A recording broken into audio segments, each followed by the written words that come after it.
Toplumda utanc verici bir xəstəlik var. Hemoroid və yaxud el dilində desək babasil. Babasil və simptomları nələrdir? Bəli, hemoroid toplumda sıx rastlanan bir xəstəlikdir. Hemoroid hər bir şəxsdə doğuşdan etibarən var olan anal kanalda yerləşmiş bir damar şahəsidir. Bunlar fiziolojik olaraq nəcis ifrazı zamanı, defekasiya zamanı nəcis kütləsinin anal kanala vermiş olduğu zərərin qarşısını almaqdadır. Lakin bunların ölçüsü böyüdüyü zaman anal kanaldan xaricə salınaraq artıq hemoroidal xəstəlik adını vermiş olur.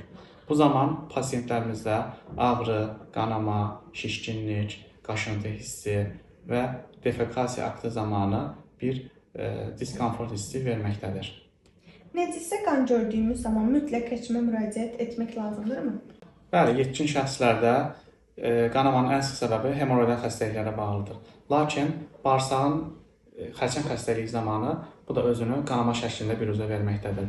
Onun üçün bunların ayrımını eləmək üçün həkimə müraciət etmək vacibdir və gərəkirsə kolonoskopik müayinədən keçmələri önəmlidir.